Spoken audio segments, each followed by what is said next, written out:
Hello and welcome to the Loose Butthole Reviews. I am your host Smokey, and joining with me as always is my co-host Spooge. Hello. And joining with us again is our co-host Murda and Starfish. Hello. Hey. And putting in a third punch in her punch card, Tiny Dancer is joining us again for being a special guest. I've almost got my $10 off reward for my next movie for my punch card. And before we get into the review proper, as always, I'm going to give the 3 rules of our rating system. The first rule is it must be a fraction of 5. 1 out of 5 means we hate it. 5 out of 5 means we love it. Rule number 2, if we all want our money, well, not if we all want our money back, but if we want our money back, we can give it a good old Jeff Goldblum. And rule number 3 is if we all agree that's doing the review that it deserves a 6 out of 5, a God tier, then it will get a God tier. And today we are reviewing Wangmagwi. Yes. Wangmagwi. Yay! I did it. Yeah, you did it. That'll be the only time that I say the name. That it's also referred to as Devil King, a monster, space monster. So I will be referring to it as that from now on. Yes, I think the official title is Space Monster Wangmagwi. Yeah, it is. And it came out in 1967 from South Korea.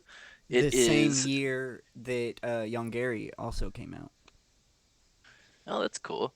Yeah, It's true, and I mean, Hyeong-jin. if we're jumping right into that, Hyeong-jin actually came out, I think, a month and a half after Wangmagwi. Oh. Yet Hyeong-jin, I guess the production around Hyeong-jin actually sued this movie.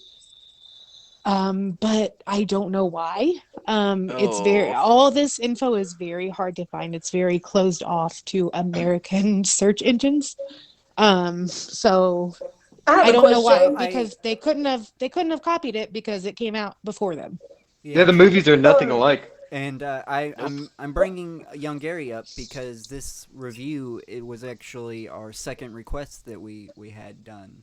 I should have had the name. I think it was Hunter Coleman did the request.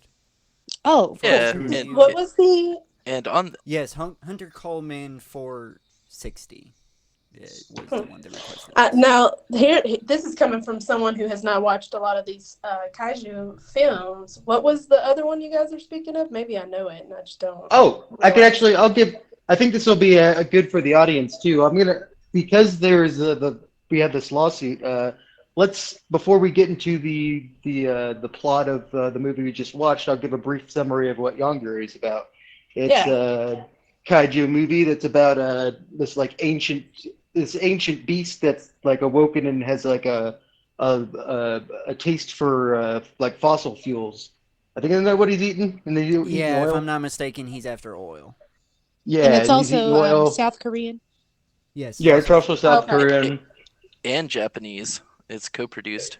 And and there's also a little kid that kind of pseudo befriends it. Would you say that?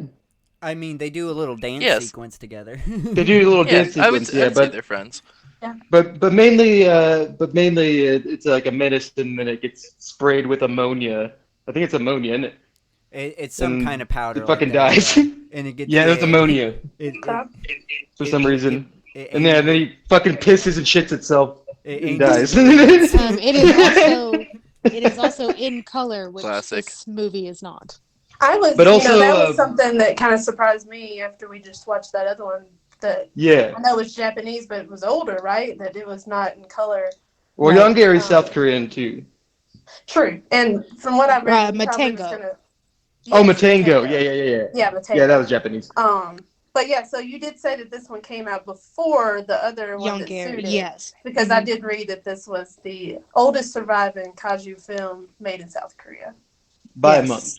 And the first all Korean science fiction film ever.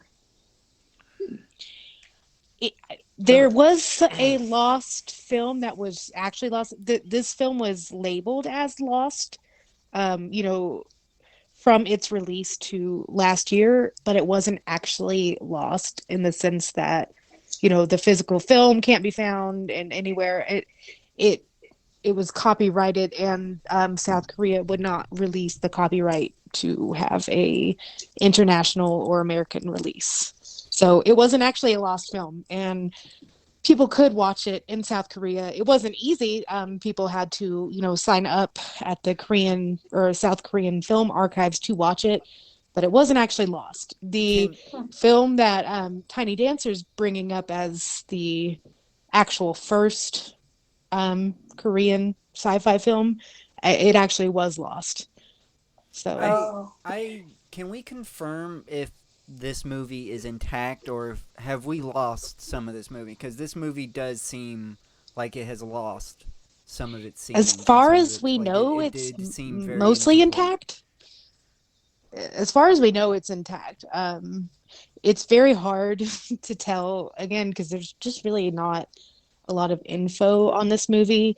The majority of its info comes from the Blu-ray commentary, which none of us were able to watch. I mean, we all watched it for free on Tubi, so we didn't get a lot of that commentary, and that's where a lot of the deeper information comes from, because there's very surface level information when you just search for it.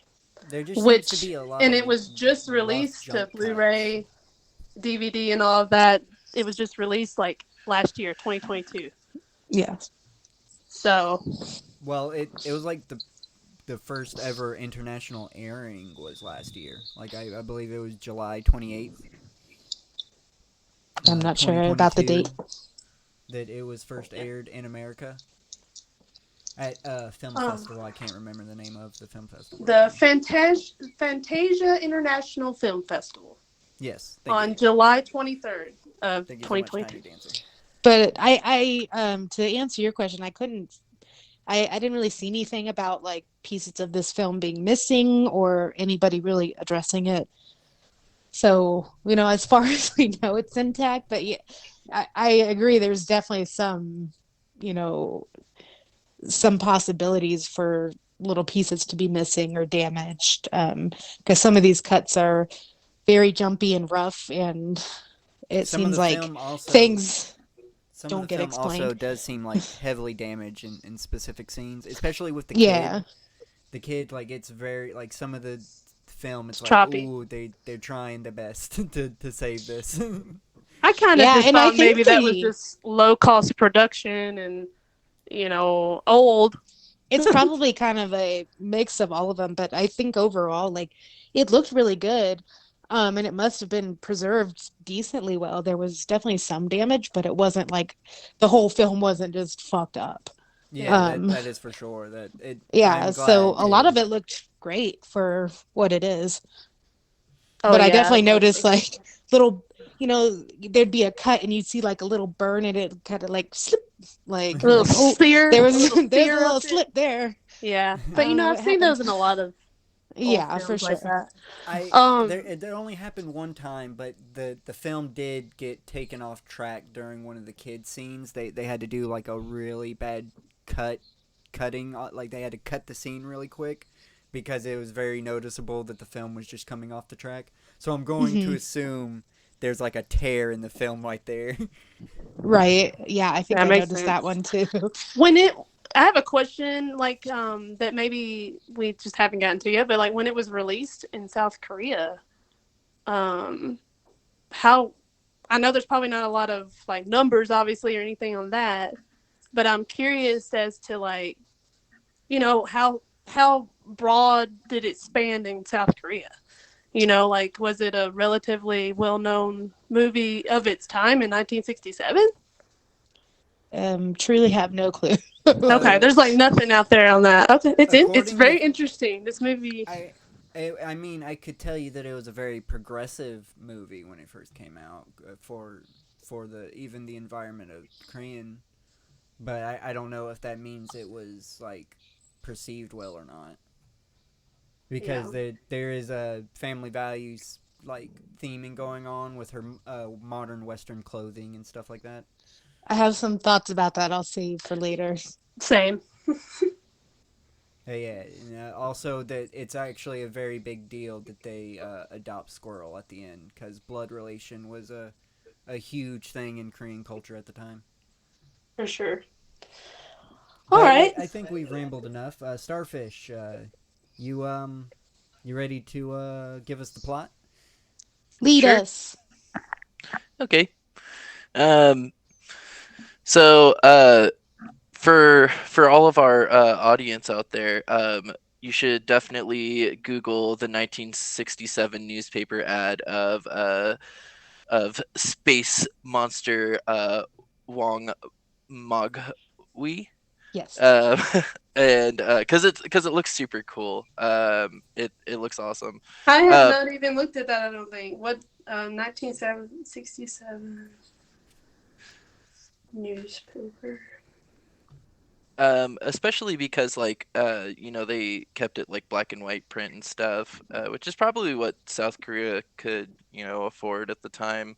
And I actually do think that as far as like a lot of the production stuff, like South Korea being in kind of a weird space post Korean War is why we don't really know much about this. Um, Mhm.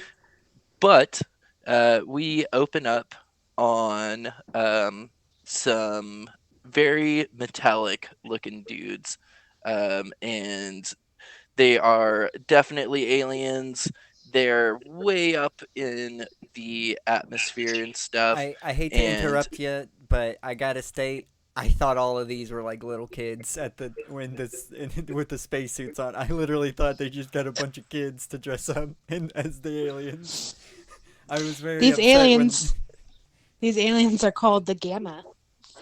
yeah. The gamma, and that very first scene with the condom floating in the.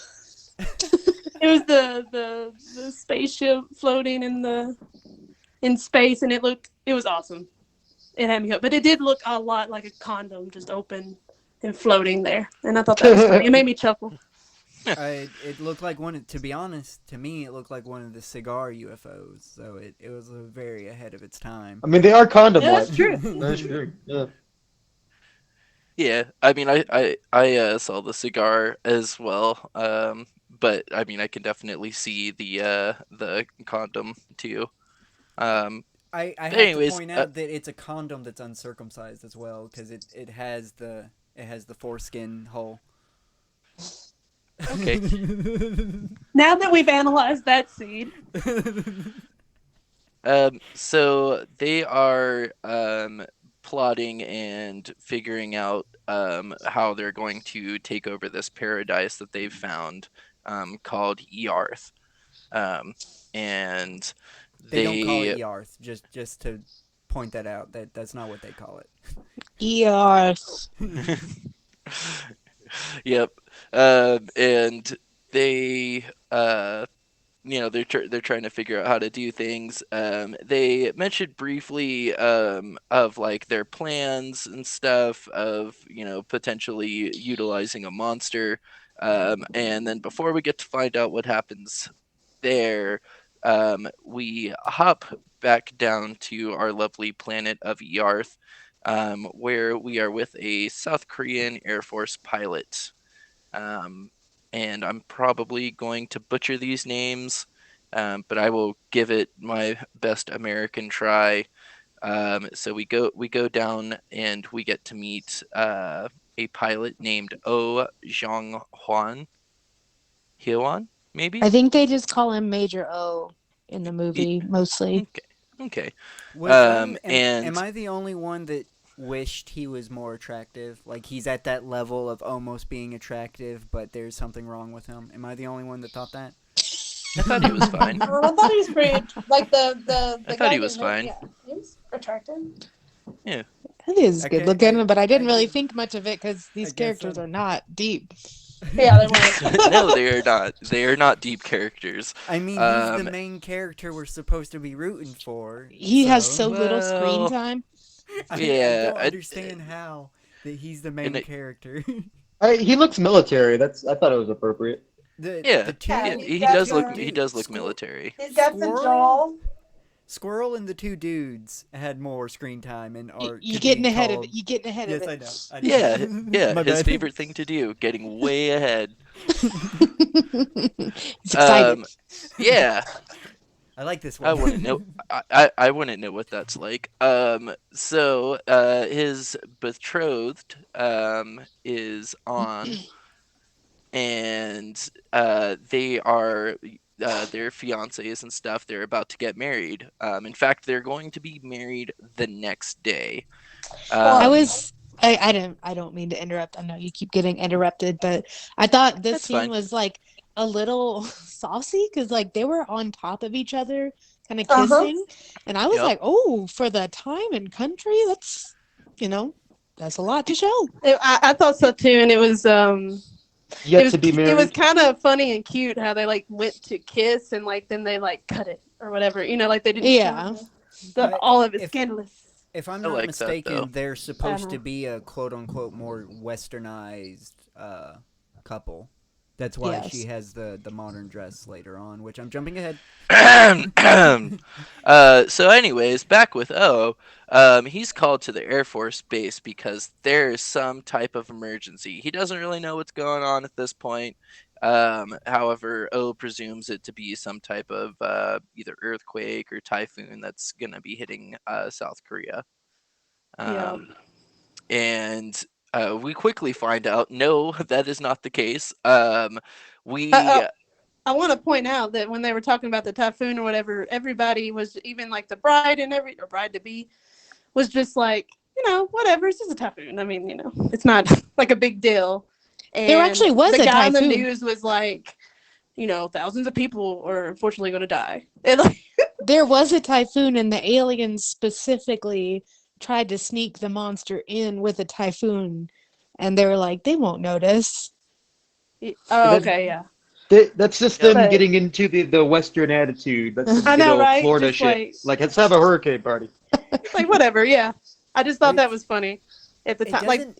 no, and they do get typhoons. I mean, that's a thing that happens, but They- it was just The aliens' plan doesn't make sense because a typhoon comes in through the ocean, but the monster invades through the north. It's supposed to be an allegory for North Korea invading. So Yeah, I how mean, did that work? Yeah, A lot How of did it they doesn't cover make that? sense. No, the aliens' plan doesn't make sense whatsoever. They don't know directions. Someone needs to teach them the directions. Because if I'm not mistaken, there ain't no ocean north of South Korea. Am I wrong? Am I getting my geography wrong? I don't think I am. Oh, I'm not the one to ask about that. north of South Korea. Isn't it kind of a peninsula? Yeah. I Yes, think there's like a it little is. bit of a water in between, They're- but they're but up above it's China. Yeah, so they're completely surrounded, so a typhoon could come in through the north. they are but completely surrounded by whatever. water? Yeah. I mean, Yeah, they're Wouldn't it have to go through all of North Korea, It's a Florida though? situation. It's peninsula. Korea's huge. I mean, North Korea is a little bit closer to like China and stuff.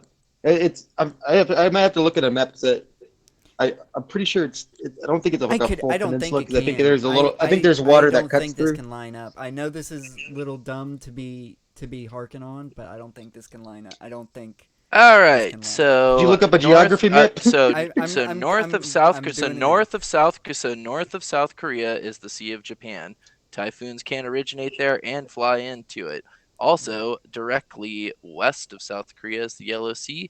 The Yellow Sea extends all the way up past North Korea, going into China, and it could create a typhoon that came from the north.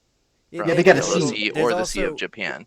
There's a gulf right here that I see. Yeah. I'm looking at the map now. I see. So yeah, it could. Yeah, try. Gulf is what I wanted to say. It could kind of come from the north, but I still. Yeah, it's a peninsula. I don't. I'm still calling. I mean, it's BS. good. That's what kept the Caligula out of Japan. I have to. Those I are the have typhoons. to see. I have to see it. I have to see a typhoon do the trajectory. I mean, it doesn't really matter Did I because say Caligula? I mean, meant sorry. I was just Keep saying, going. of course, this movie doesn't follow actual logic, but Now there's a monster mean, from the- space. the aliens, like, they're very, they don't even stick to their plan, really. No. So they're not to be trusted about logics. And I meant Kubla Khan. I'm not an idiot. Not Caligula. Kubla Khan. Sorry. Have we gotten to where they put Just want to put that out there. Okay. I think we've interrupted Starfish enough. Let's try to let him just talk. So on board, we have the aliens. This scene's where we figure out that they're from the Gamma Star. And they're trying to figure out how they're gonna do this whole invasion of Earth. They recognize our planet as a paradise, and there's a couple of pretty interesting interactions where like there's like this one main alien guy, and then there's like the side alien guy. And side alien guy's like, oh yes, we could land, and then we can build up our base, and then from there we can conquer the Earth. And then the guy's like, that's so dumb. Why would we do that? If we're on their planet, then we're surely going to be attacked. So they decide to send down the monster. And the monster that they have while they're in the spaceship is, and I thought this was pretty awesome to just to like accentuate the differences between the aliens and the humans and stuff, is that like the monster on board is, you know, the average size of, you know, some dude. The monster's about the same size as the aliens themselves, maybe a little bit taller, but they put him into this little thing, and while they're getting him all prepped and ready to drop him down, they're talking about how like, oh well, because of the way that there's such high oxygen levels and the humidity, like he'll just grow extremely huge and like be massive in comparison to like everything else on the planet. And so we get like a good background for like why this kaiju is a kaiju, which I extremely appreciated. It's I also appreciate a that too. trope in Super Sentai for the monsters to grow, which they should have got a Super Sentai team. Oh man, I would. If we had a Super Sentai team in this. I thought it was also. I don't know if they gave an explanation for this, but the aliens were wearing the spacesuits inside of their space vessel. And I thought that was funny. I was just like, wait a second, like, can they not breathe the air that the monster breathes? Or I just assumed there's like a Moltar thing going. Like that. Yeah, that's what I thought too. Who they the were, way that the aliens are supposed to look. Yeah, I didn't think they were wearing a suit. Well, you could see their faces that looked very humanoid through the. Yeah, it did. It looked like they were just wearing like some type of like little hat. Astronaut. But I think maybe Star Trek got away with it. Star Trek looked better. Yeah, they did. I just thought that was a little funny. Hold on, now when did Star Trek come out compared to this? I think you throwing this. I think like the 60. It was already out. Yeah. It was already out. Ooh. Yeah, but that was American television. This is not South Korean cinema. I'm just saying Star Trek even up to like the '90s series would just have humans and be like, oh yeah, they're aliens. Yeah. Star Trek came out a year before this movie. I'm actually saying that this movie put more effort because they actually they didn't show their faces. They had little helmets. Their helmets had antenna that wasn't connected to anything, and they weren't using the antennae. So I just was assuming that was like supposed to be on their head physically. Convergent evolution. Okay, well, yeah, it's a thing. Also, Star Trek has never been particularly popular in Korea. Just for anyone, like it may have been released and stuff. And Koreans at this time definitely had access to like primary programming channels that were coming out of the States, but they never really liked Star Trek all that much. Apparently, I mean it's Scientology basically. Hey, don't be I dissing super on do Star not want to Trek, man. have a argument about Star Trek right now. No, It is nothing like Scientology. Yeah, South Korea is You're preaching Mooney's to the wrong territory. choir with us Star Trek fans. From what We can do that later. We can do that later. Yeah. This is not a Star Trek. No, Well, not you the haven't time. seen anything based on Not- that knowledge. But it did come out. Not the time. The plan to destroy humanity with a I'm sorry. monster. Last They comment, send I'm a Star Wars person. they send this tiny thing down to South Korea. And they're like, yes, we're definitely going to just absolutely take over this planet. The monster's at first human-sized, but because of Earth's gravity, oxygen, and humidity, it grows super big, and then it starts proceeding to approach Seoul. Any comments on that? No, we were just letting you go. No. Oh, okay. It's don't the think only I have time we didn't anything. interrupt you. Just keep going. Take advantage. All right. Yeah. I just assume it's going to happen after everything. I mean, if you want I have a me to. couple thoughts. Just give me a second. Here, I was just trying to let you get through it. No, he wants to be. Let's talk about X-Men. Let's. We can bring up the Punisher again. Yeah, but let's talk about the Punisher. Is he a villain? Is he a hero? All right. Starfish, you can keep going. The next day. You caused that one. Yeah, I did. The next day, Seoul is rapidly being evacuated, simultaneously because of the monster's approach and also the typhoon, right? However, we flash over to what's her name? On Hye. Annie?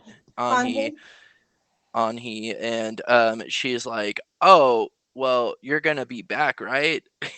And Pilot O or Major O is just like, "Oh yeah, it should be no big deal at all. I'll definitely be there in time for the ceremony." And and then she's like, "Oh, okay." And so like her mom and her continue to like plan out this wedding and like get all ready to go and stuff.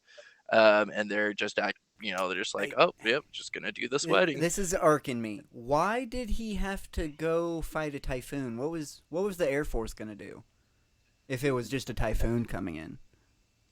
I think they at that point might have known that it was something else. Maybe I don't know. I think there was. Yeah, I think there was something said like there's some anomaly in this. Mm-hmm. And that in the Mr. O or Captain O or whatever, he was definitely way more excited to do that special mission for South Korea than marry his wife. Just saying. It's called being a patriot. I guess so.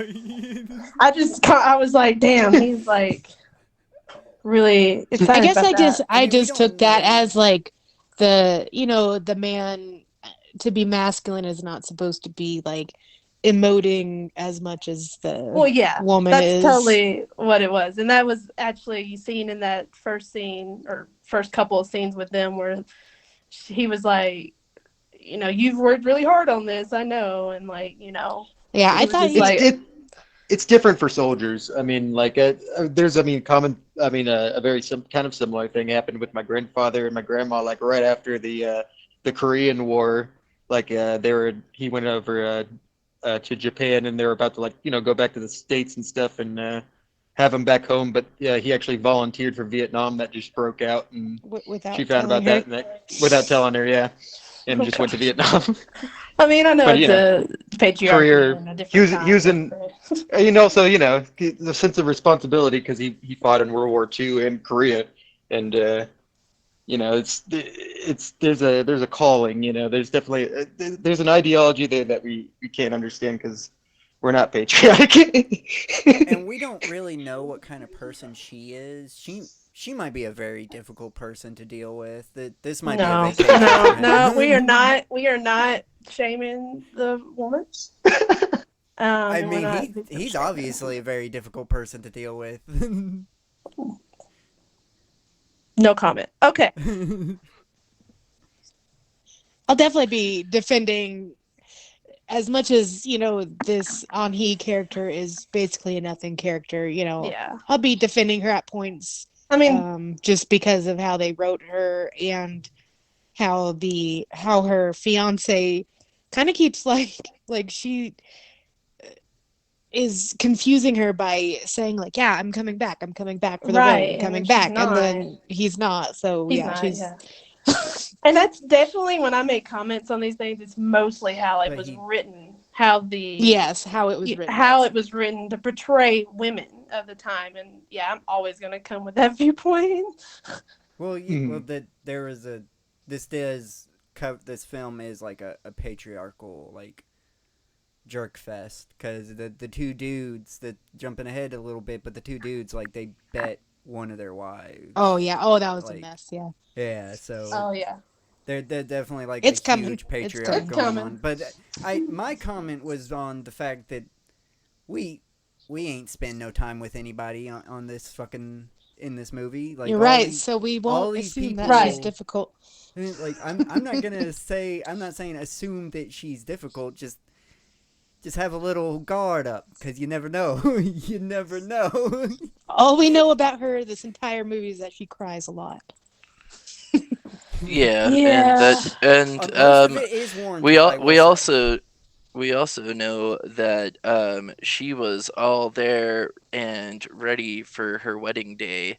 However, a person like busts through and is like, "Why are you two still here? Everyone in Seoul needs to evacuate." And so they book it outside, and unfortunately, I think that her mom probably has vertigo, because they take 3 steps and her mom falls down, and then like 2 more steps and then they drop something and then they fall down again, and they just like are having like the worst time ever trying to walk away from this wedding that they had planned and coordinated that Major O did not show up for. Was that? Oh yeah. How did they expect He him definitely to show up? needed a There's reschedule. there is a national tragedy going on. They didn't know that. Nobody told them. Hey, there's like Nobody not a did tell them. typhoon. No. She literally No, talked to him didn't. like from the plane, didn't she? And he was like Yeah. flying to the She monster, talked- like, I'll be right there. Yeah, it's pretty much like she's talking to him directly, like, and he's like, I should be back by tonight for the wedding. So like, no, she doesn't know. Just gotta bomb this monster real quick that's like attacking the city that Like you're in. he is not telling her what is happening. Not the No, he's monster not. thing, But but I if- think like it's known about like the typhoon or something's going on because Yeah. she's still actively. It's kind of like humorous that she's like actively getting ready for this wedding through all of this. Yeah, I think that was definitely played for humor of like, oh, Yeah. everybody around you is, in chaos and, evacuating the city, but you're just getting ready for your wedding. I think that was played for humor. Also, it's But for the then she's shot getting of fucking like gaslit on the phone, like, yeah, I'll be back tonight. Uh-huh. What are you talking about? Yeah, and so we see them fall like a whole bunch of times, and then we flash to the Wangmagwi. This isn't the first. This isn't where we cut to the two dudes running. Wangmagwi. No, because they haven't started yet. But anyways, so we flash to the creature, and the creature is constantly walking around and looking like it's gonna attack something. Wreck But it some never Then does. shit. and then it doesn't. It just kind It of keeps looks walking. like a giant turd too. Like they did a really good job of poop. Almost. warthog The poop. texture and everything is very. I mean, turd-esque. it does look like the angry video game nerds shit man. It does. His bullshit, the bullshit man. Do y'all know what? Y'all might not know what I'm talking about. No. Yes. Bullshit, man. It's there's a bullshit man. It's a video game. No, this is like a YouTube. This is like a well, he's not really he before YouTube really, but Oh. it is These, like are, a these are the content these are creator. the higher up on the millennial scale. Oh yeah, this is like new ground Sorry. stuff. This is Yeah, this is for us in between millennial Zoomers. But I get it. You're calling us old. Yeah, Mhm. you can just say it. I mean, knew that. sometimes I do question y'all's age. Just a fact. It's like, are they from my generation? They're true millennials. Y'all are little young millennials. We're Yeah, it's cuspers, I different. know. We have no faction. We're Ronin. We're not accepted by Zoomers or millennials. I accept you. We're hated by all. I don't. All but one. But yeah, it definitely does look like that. It does. I will. I guess I have to flash a little. I guess I'm going to. You know what's bullshit? Assholes. No, literally. My asshole. My dick, too. You gotta show the Bullshit, shit, man. Yeah, I gotta show. Yep. Yeah, show 'em. But anyways, and so it's kind of walking around, it's maybe knocking over some small things and stuff. It doesn't really seem to be too sure about what it's doing. If it wants to break the set or not, is something I considered. But it's moving around, it's doing stuff. And then we go over back to the fallen bride to be on He, and the monster is approaching, and it's getting closer. She's trying to run away a little bit. Her mom sees it. Her mom passes out. She sees it. She faints as well, and then it picks her up. Which in is a a very classic unfortunate King fear Kong response to gesture. have. Oh, 100%. Yeah. I thought King Kong. And that's why she had to have If the I'm- wedding dress, so you could have the shot of the monster with the bride. Yeah, totally. King Kong is also it's directly referenced in this movie Yep. at least 2 times, if not 3. They don't Yeah. talk about Gojira. No, they do not. They No. very, very specifically only mention the U.S. kaiju. They do not mention any type of other Asian kaijus, which I found interesting. But regardless of that, what's it called? Who's actively flying a plane around this monster now, sees this happen. However, because Seoul's not evacuated or anything, they don't want to attack, and this kind of becomes one of the major points of contention in the film, is that like they really want to attack the monster. However, like now it's personal for Major O, because he doesn't want to hurt his bride, know this shouldn't as be well on as my mindset. hurt the civilians. I know this shouldn't be on my mindset, but would South Korea really have the resources to waste on such an event? Wouldn't it be best for them to call in outside allies and stuff to help with the situation? So you mentioned something earlier, which is why would the Air Force care about a typhoon, right? The Air Force of South Korea would care about that because they do not have any type of like National Guard or like any of those things like that, especially at this time. South Korea was pretty much 100% reliant upon the US's training as well as like troops and equipment. That's why we see them flying around in what would be considered old US military aircraft.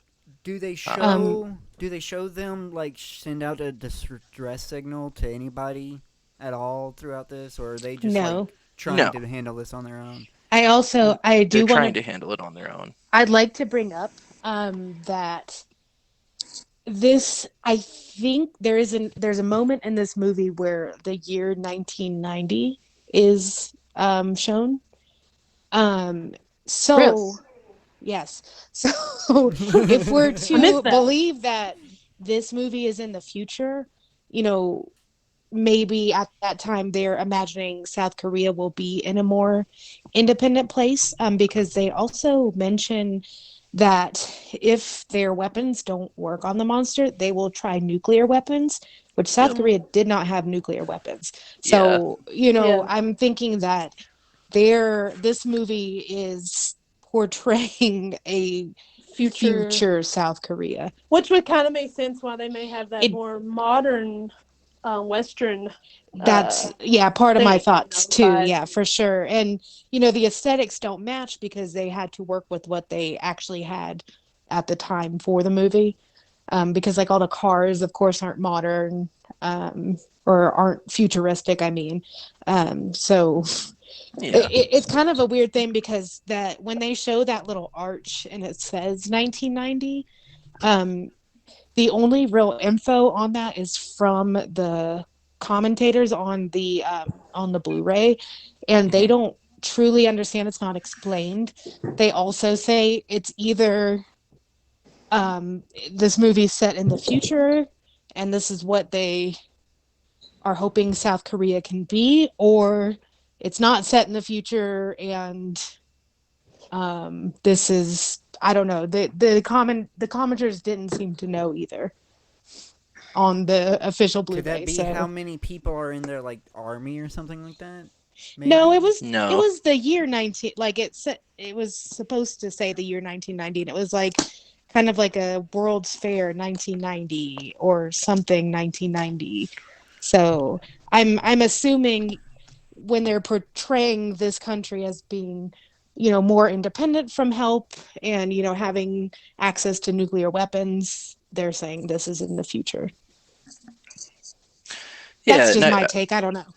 Or Yeah. yeah, do they follow a different? I mean, obviously, around the world they follow different like same years, but some countries follow different calendars. But I don't know. Anyway, Um. All right. Yeah. I mean, that's what I took from that one arch. Like, I feel like it's an arch that specifically says like the year that it is, for some reason. Like maybe it was like an arch for a marathon or something. I don't know. Maybe they But just wanted, maybe for production reasons, they just wanted to make sure that they made it clear that it was in the future some way, and they was like, "Oh, let's just put the year on a random archway." That yeah. That's I kind mean, of what I think too. yeah, it could Definitely be the kind most of honest half-baked. future of like of any sci-fi film because usually it's like 1990 and there's like flying cars and Yeah. bullshit like that. I I mean, the wish we only had flying cars. futuristic thing they really had was her We dress. Her do. We dress just seemed can't like afford them. super. Her dress was super modern for the times. And it was like, oh snap! That's something that people wear to this day. yeah, her wedding dress. Um, Yes. yeah, no, that's it. I was just he said dress, and I just wanted to specify the wedding dress. Okay. Alrighty. She wore a couple of different dresses. Yeah. So, unfortunately, because of all of the extenuating circumstances, South Korea's Air Force is unable to attack this monster. And so the monster has a field day and gets to destroy much of the city. And this is where we get a sequence of just pure, unadulterated, great comedy bits. Um, so we first get to see two men who's seeing all this evacuation, and they decide to make a bet about who is braver. And so they are forcing each other to not run away as this monster approaches. And affectionately, I think that I don't know what their names are. I don't know if their names are ever mentioned. Um, However, for me, they're South Korean Abbott and Costello. yeah, they definitely are like this little insert of like comic relief in this movie at that Yeah, when they first are introduced, and I mean it's very aged comedy, I would say, but I thought that was kind of cool of this movie to do, add the the element of comedy. Yeah, throughout all of it. I don't yeah. know There's if there's actually other a kaiju that does that or what, but there's a tiny bit of progressiveness in this bit because at the very end when they're dealing with when they're talking with the wife, they end up being a throuple at the end of it. Like they're like, oh, we're all one big happy family. Yeah. yeah, but there's a lot of not great. Um, so anyways, so they're Hey, making some bets thruples are about who okay. can be the. Well, I'm not saying thruples are bad. I'm just saying like what led up to that was very Yeah, it was very. patriarchal. Well, I already mentioned Yeah, that. Yeah, they gambled Yeah. on her. I understand. well, it Yeah. was Very basically bad. like my wife is my property, so let's gamble her, or let's put her up as a bet, and then when they actually get to her, Oh yeah. They yeah, got to her was just like, The very you're my very wife. cultural thing. I'm going to assume like that very like haha over there yeah, kind it of was joke. play, it was definitely played for laughs, but it was like, oh man. Yeah, viewing it through a what would that be, almost 60-year time gap, and also from a different culture is it's pretty jarring and gross. So uh, they're making bets on who cannot run away. One guy bets his house and his wife. The other guy bets his life savings. Um, and while the monster is getting closer and closer to them, we're seeing more people be evacuated, and these huge groups of people run through these two men who are like actively trying to take bets. And I've never, well, maybe not I've never, but like the Abbott is always grabbing Costello's butt, just like they're just like holding on to each other as these like waves of people run through, and he is always grabbing the lower back or the butt He to like is an Little hint, what embrace. one little of the hint guy to the is thrupleness going on. he's like always grabbing at his belt buckle, like he's about to like undo it. Yeah, Yeah, I don't know yeah, if that was like it's some slapstick I think type it was stuff that some was sort in of slapstick. Korean. It Yeah, was you some. know. It's definitely played for comedy, but I like to see it as their thrupleness. Just they can't contain themselves. They got to be all over Well, each yeah, other. the reason why they're doing the thruple is really just so they can bang. Let's be Yeah, honest. Hey, right. I They mean, you just got to have an need an excuse. They don't excuse. actually Yeah. like women. I thought the other guy found a wife at the end. He He did has a wife the randomly. whole time. Yeah, he randomly just ends up with a wife. um But so we're jumping so ahead. this is happening, My wife. and then the monster like gets really close to them and like not like knocks a whole bunch of stuff over. One of them like hides in an oil barrel. The other one like hides in the sewer, and then when they get out of it, we end this little bit with them like actively just like shaking super duper hard, and they are making quips about how shaking like this is good for the body and good for the heart, and like everyone should do this is how I get my exercise. And that's what I mean by like comedy gold, like not not the Yeah. my wife is my property. No, We Just it's still like some have pretty to pretty much point everything that we aside classic, from have to that is bring pretty great. we some have to bring classic it out. comedy. They are both. They are the good and the bad. They're both. The My duality, wife. the duality of South Korean Abbott and Costello. um but Which I but do yeah, have to say, they do draw it back a little bit when they come back. They draw it back. They start betting with money instead of women. Women. Yeah. Yeah, just they can just say never mind. It never happened. yeah, it's unfortunate. It shouldn't be that way.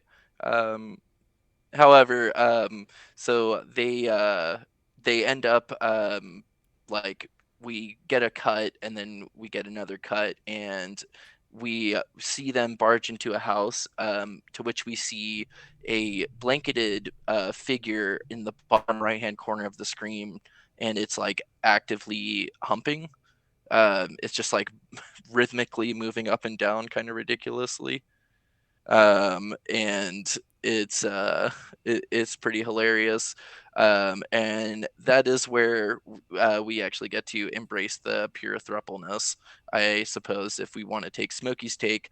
um, After the However, attempted essay. yeah, I want to say that that's what the production notes that I looked up, that they point out the progressiveness of the scene and how it's like a big deal that they said they were all a couple. That's the production notes saying that, not me. I'm getting that from the production notes that I'm getting. So we cut back to the monster. It's just smashing stuff, and it's just going nuts and stuff. And the guy that won the bet, that had unfortunately won this other man's wife, is just like, "You're my new wife now," and like all this stuff. And then the monster starts destroying more buildings around them. They're seeing this happen, and they freak out. And at first, she resists, like, "Oh, I'm not going to be your new wife." And then upon seeing the monster, that is when all three of them agree that they are all just one family, and she's a wife with two husbands. Yeah, because she's like, okay, save me, new husband. Yep, save me, new husband. And then he's like, "No, I didn't sign up for this," like all this stuff. But she doesn't let him. She doesn't let him let it go either. So she does not. She's like, it's like, "Okay, no, you're you my said new you're husband." my new husband. Yeah. Yeah, like when she actually has needs, he's like, "No, fuck that." It's okay. He's stuck with her now. Yep. No, yeah, he's stuck with her. Yep. And that is where we get a cut again. We go back to the monster, who, let's be honest, this monster is this monster is a little brat. This monster is just a little bratty brat. It's not happy about some of these buildings. It's smacking them, it's tossing them, it's crushing them. And then we get to Is meet it really crushing them, or is it more like picking at the top of them? He's just kind of like picking them off and throwing them. Picking at the top of the models. Yeah. Yeah. Did anyone else laugh when the monster, he knocked down a mountain and like there's a bunch of boulders raining down and like the sound was like a bunch of like marbles clashing? Yeah. I heard like 2 or 3 rocks hitting the ground. That's it. Oh, yeah. It was like, something very small.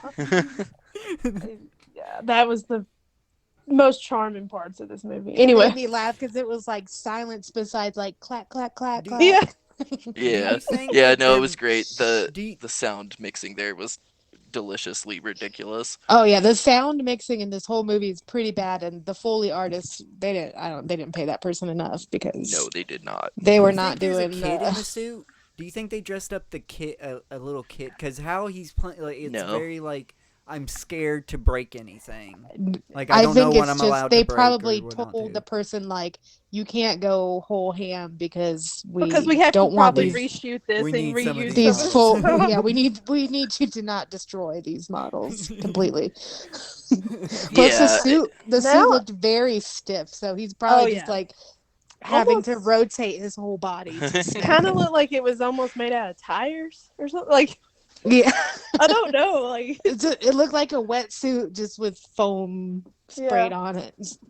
I loved it so much. Yeah, it's pretty rough. Yeah. Now I want to know who is in the suit.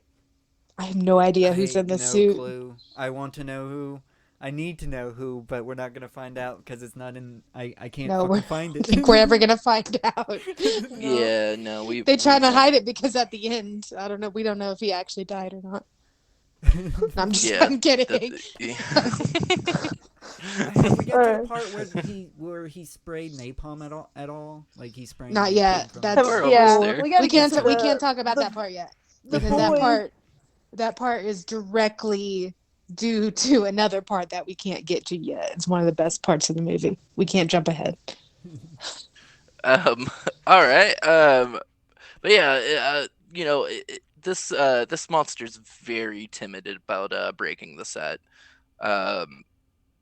Very much so. And I like to think that he didn't actually want to be there destroying that planet, but he was just going through the motion so he can get paid. Probably, but like instead of like getting paid, like this is his only freedom, like ostensibly all we know is that these aliens have captured this being, has been holding them prisoner for who knows how long, and now has released them on Earth, and then all of a sudden it grew massive.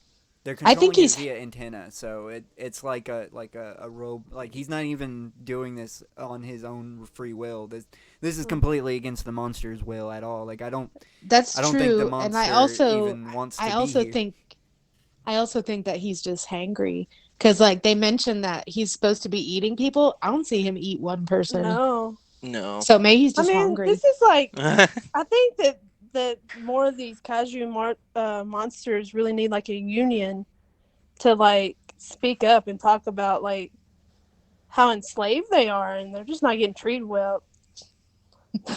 No, It's they're true. not. They need health care and they need meals.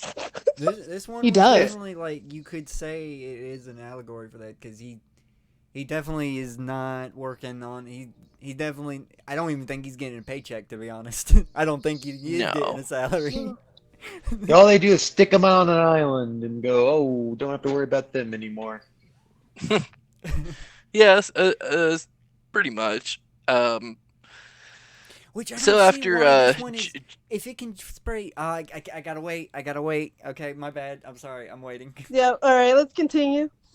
all right. So after gingerly destroying the set and some wood block mountains, we have our next character, which is Squirrel. The monster attempts to crush this poor boy with a sweet can, and I mean an actual can that's strapped to his belt, not a Can not we his just butt. say Squirrel is a badass? Like he is the essential. Oh, yeah. Like he is. is who you want to thrive for. He's When the we best first character meet in Squirrel, the movie. he's But yeah, broken into a apartment and he's just jamming out on Yeah, some like he- fun Not just any music. apartment. He We breaks had- in. He breaks into Annie's home. Oh, And he okay. and Yeah, I Major didn't O's realize home. that. was it? Yep. I didn't even Oh, realize Do we that. know- foreshadow. Oh Does shit! it That's say a little Yep. That's a little foreshadowing. That I thought they're it was doing. just some rich I person's thought it was just house. yeah. Ends up in Nope, her it's- home. Nope, it's their house. He ends up in their home, huh? Like, Yep. I wonder what happens at the end. Who But knows? yeah, he's like eating all this like random, Yeah, he's Food playing their and- records, eating all their Fucking- food, just taking advantage of like. Classic Squirrel. looking at his knife. Yeah, Classic he's just Squirrel. like he's this little like orphan kid who He didn't take nothing. is a from little the house. badass and has been parentified. He took at a bunch very of young food age. from their house. He's homeless. What are you gonna get mad at? I'm not saying it's bad. No. No, I'm not saying I'm not mad I think at it's him. but he's doing you said awesome he did. shit. You said It's he a nice didn't take little- anything. He did. There's a natural tragedy going on too. Like I'm not a saying it's kaiju wrong, I'm is just very saying- natural. So it's For like accuracy's sake, he did take something from their house. It's true. Looting, burning food is buildings, something. energy. I mean. He's I by far feel the best he ate character. the food inside the house, but I guess No, it's inside the stuffs stomach. a chicken in his Yeah. can and like runs out the house. Yeah. His little can that he holds all of his treats for later, and And apples. He and took some apples. and I like to think that he like heats his little can like at the end of the day at his little like shack or shanty or house or like maybe tent or something that he's got. He just puts the can over the fire and then just like eats whatever he stole for Well, the day all hot. As Squirrel's legal representative, I'm calling kangaroo court. I don't think Okay. anyone's contesting you. Yeah, I win. he's just awesome. He's an awesome character. There you go. You win. Also, do we ever hear anyone refer to him by name in this movie? No, I did not know No. his name was Okay. Squirrel until I looked No, it we up. do I not. didn't either. I don't know how we know that. I mean, I know that when I look up, things about this movie, he is listed as squirrel, street urchin, and spider, but mostly squirrel. Spider! All I see is Spider's Squirrel. cooler. No, Squirrel's Oh. way cooler than Spider. So Like- I don't know, no idea where the credit for his name comes from, but he's largely known as Squirrel. This synopsis says Squirrel, so every time they mention him. During the rampage, the monster attempts to crush a homeless boy named Squirrel. Yep. Who was early Sure And Squirrel does. climbs the monster. I'm jumping ahead. I'm sorry. Yep. So anyways, Squirrel climbs the monster. I don't know if you guys knew that or not. But yeah, Squirrel climbs the monster.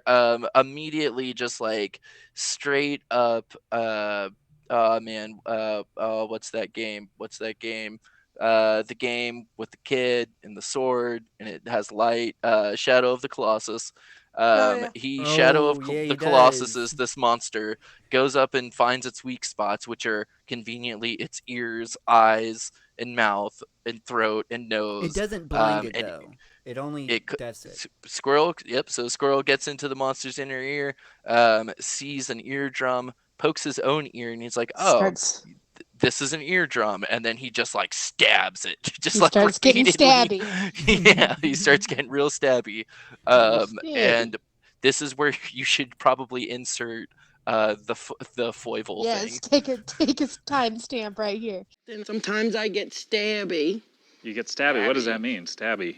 Sometimes I just get mad. Whoa! Put it away, man! Chill out! We're all friends here. We're all friends here. I'm putting it away as we speak. To insert foible. Interfoible. The knife is away, but the other one's coming out right now! Yep. And then after stabbing into the inner ear, he then proceeds to pee inside of the monster's, like, past his eardrum, which I don't know, like, what kind of effect that would have on, like, a person. Didn't seem like he really cared. He No, was this just is like, what "Oh." makes him spray out the acid. This is what makes the monster spray pee? out the It's acid. napalm. Yeah. Yeah. He pisses in his fucking head, and then he sprays acid out of his head. Oh, Yeah, shit. so- so it's Yeah, like because he's trying to. I'm going to assume the piss like chemically activated something inside the No, monster. no. I think he's just- I think he's just mad. No. Because it's No, supposed to be yeah, the see, napalm yeah, that he's spraying. yeah, Well, that's and what it's acting like. It's napalm. well, yeah, or really strong acid that somehow caught on fire. Because at first stuff just starts melting before there's a fire, and then later it becomes a fire spray. But anyways, so he's like stabbing around and stuff, and like the monster's shaking his head. Squirrel's just hanging on in there. And then we go to the crown of the monster's head, and the acid or napalm or whatever sprays out of the top of the head, and it starts melting the set. And it's kind of this like really intense, like awesome scene where you're like really rooting for this kid to just like kick this monster's butt. And I mean, by and large, he's like very successful for how small he is in comparison to this monster. Yeah, all the scenes, like, aesthetically, when you're looking at them, of him being in the nose and everything, were just great. I love them so much. I love when things and people go into bodies, like the Magic School Bus episode. Just I like agreed. that too. Oh, you And like I a just little love- boring action? A little Not bit. really vor. Again, I don't really want to argue about this. But... It is vor. It is vor. He is inside the monster. That's all you need is to be inside somebody. Okay, I won't argue about. But what other movie or show has a little boy inside a monster's body peeing in the body? I'm not Right. against it. I'm Yeah. not That's against my whole this at all. point.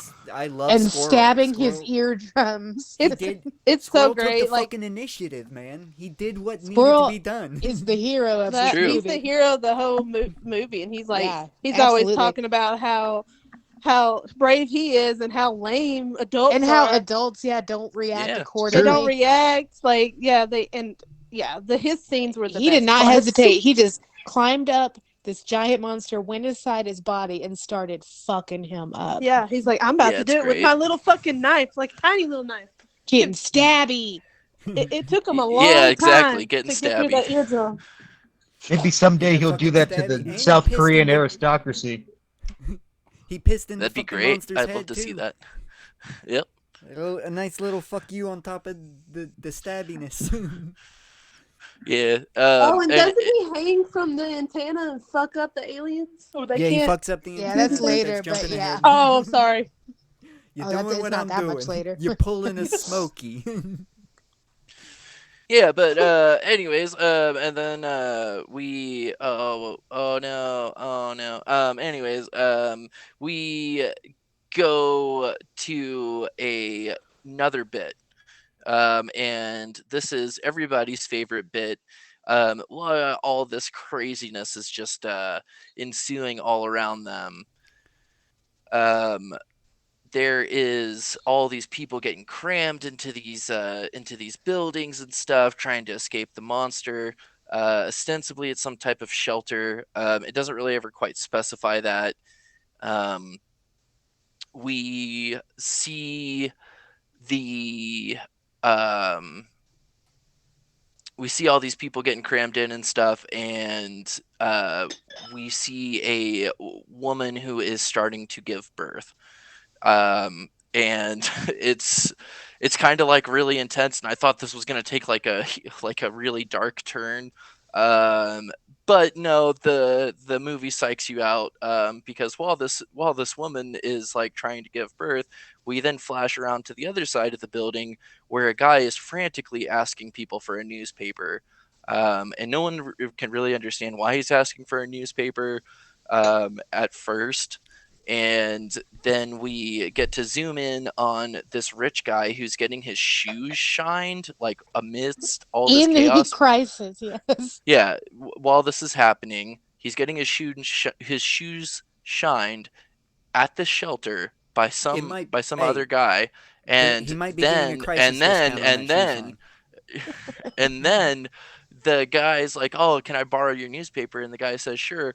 And then as he gets up, he kicks the guy who had just been shining his shoes in the chest, knocking him over so he could stand up to hand this man a newspaper.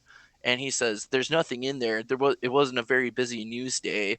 And then like the guy is just like, "Oh, it's okay. I just needed the paper." And then he runs, and then now he's like trying to find a bathroom, and we know what the newspaper is for. Ultimately, he can't find a bathroom, so he finds a corner, puts the newspaper down, and while we flash back to the woman who's giving birth, we flash back to the guy who is also giving birth to some poo. Yeah, the woman, you hear the baby, you know, and then it cuts to him, and he's just like, pitching it off. Yeah, you see that guy just squeezing it out. Yeah, and I'm saying, like, it's intensely. I gotta commend the courageousness he has, because I could not do that. What's that, Murda? If he had to force that shit out that hard, he didn't have to shit. He didn't have to shit that bad. No, but you know, I mean, it does. There is a juxtaposition there, but like there is, and you know, your stomach starts cramping, but it's like that poop wasn't coming out. It wasn't coming out. Well, maybe I do think it's pretty realistic, though. You know that maybe he's got stage fright. There's a lot of people around. If he's worried about shitting himself, if there's any appropriate time to shit yourself, it's during a monster attack. Right. And no one's going to judge there you. would be a woman, you know, who's giving birth, like from the stress, and then there would be a lot of people probably shitting themselves. You know, probably a lot of people are running around with shit and piss in their pants. He should have did the horse thing. Learn from Walmart shoppers, like the ones that just kick the shit out of their like pant leg. And all the security cameras. Yeah, it's not that hard to do. Do the horse thing. Fucking take off the pants and just let it ride while you walk. There was something there with like the writers that, and I know it was comedy and whatever, but like with the, you know, woman giving birth, and then, oh no, a man has to take a shit. That was the craziest, because I was sitting there like, oh man, this is like before the poop man. It was like showing like chaos and all these people just running around and running into each other, just like these scenes of terror, and you could kind of feel it. And like then it showed the lady, she was starting to give birth, and like my heart was kind of racing. I'm like, oh shit, like they're really showing, you know, the casualties of this tragedy. And then the juxtaposition with this man having to squeeze out his poop baby. I mean, it's great. It was kind of funny. I mean, it was hilarious. It was hilarious. Maybe while filming that scene, they felt the intensity of that scene. Like, oh fuck, like maybe we should dial this back a bit, because this is a pretty brutal scene. I can see that too. It was pretty good comic relief in that part of it. Also, like, in the DVD or Blu-ray commentary, they say, I don't know, I think this is for the kids. Oh, the pooping part? Yeah, the Yeah. pooping for the It's kids. So gotta yeah, be- Yeah, maybe they're absolutely. trying to They love the puke humor. soften the blow a little Yeah, bit. I can see that. I mean, I thought, yeah. I All mean, of it's it a very without high comment. stress moment to put everybody through, like somebody going through labor while there's like utter destruction going around. Like, Yeah, that's a that nightmare. is- What's like- less of a nightmare? Just How- having to shit. I mean, I that get just maybe adds if on he top was of like, it. you know what? If he was like racked with cramps so badly that he couldn't run or something, okay, I'll give it to him. I'm Thank still you. gonna go with the I'm still going with the he can should have have did the the horse shit. thing. He should have went with the horse thing, take the pants off, and just let it ride while you walk. I mean, surely most of us, if not all of us, have been so racked with a poop cramp that you couldn't move. Yeah, Oh, 100%. definitely for have. sure. So maybe, Almost every other day at work. okay, Oh. so yeah, I guess you know, Spooge. Sorry, Spooge. Oh, yeah. Spooge is the poop baby man. Yeah, He's Spooge over is the there. poop baby man. He's over there I would right now. I would have still hold it though. I would have just died. I would have just left, stood where I was, and died. I'm the same way. Everybody around and everything. No, this is just how it's go. This is how I gotta go. But yeah, and so then we flash back to the monster, and the monster's getting closer to the building that all these people are in. The monster takes a swing at the top of the building, and it falls in.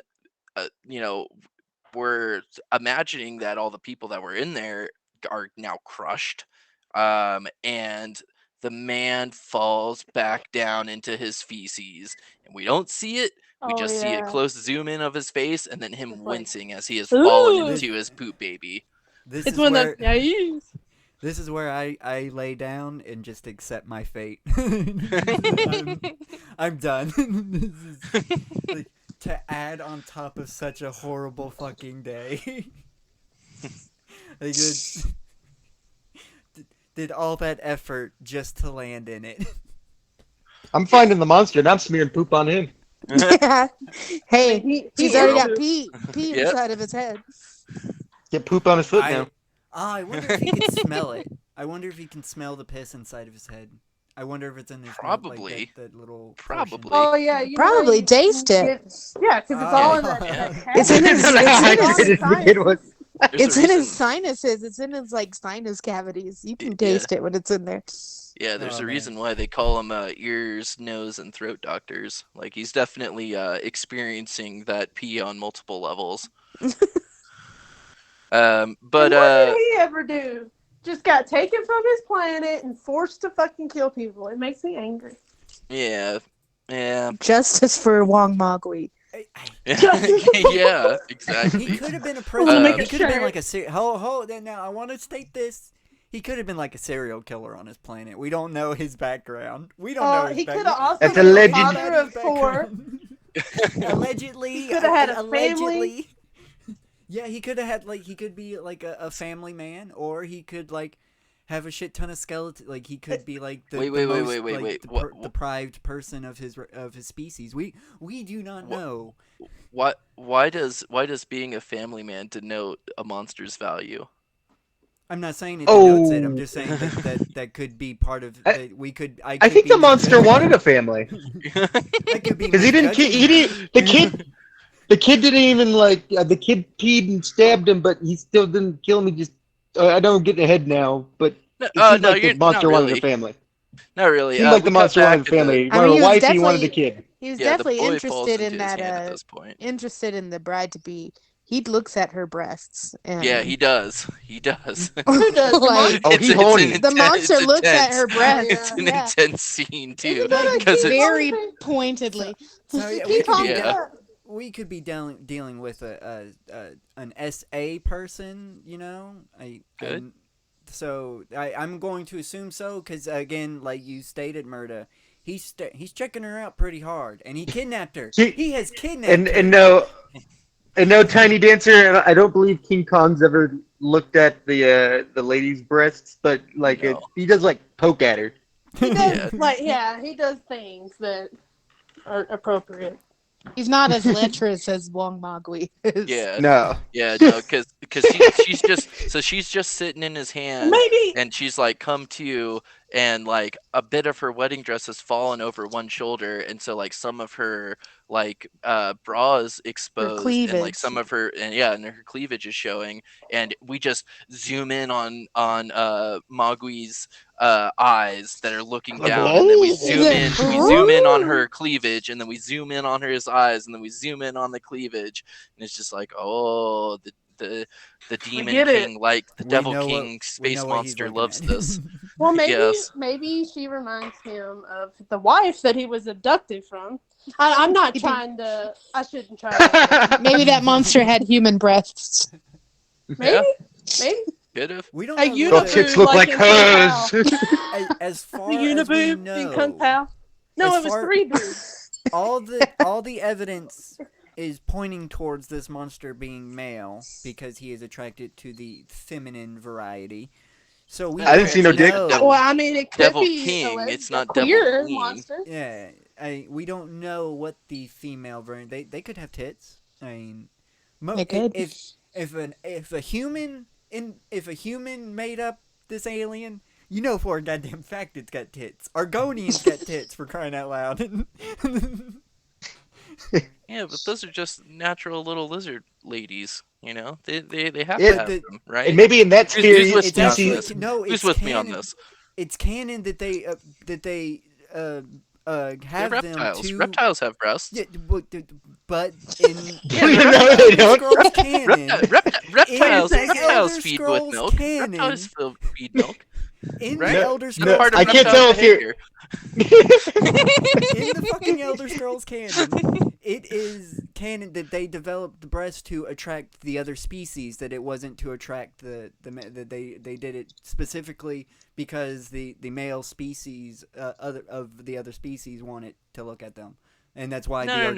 That's the lore. No, that is breasts, the lore. breasts have a function. Breasts have a function. Not the Argonian breasts. Yeah, they They- do. No, they don't. Yeah. Yeah, they do. No, they they produce don't. milk like all reptiles. No, they You don't. know, This they have This skin is and Elder hair. Scrolls lore. Those are reptiles traits. They only grow up from sipping sap from a fucking tree. No, they don't. No. They drink their mother's milk. The fucking Just like all no, reptiles they do. don't. They drink the sip from the history. You getting to me? Crocodile milk is pretty Hey, good. we've run the course on the booby milk jokes and the reptile jokes. All right. So we. They are then, cold-blooded.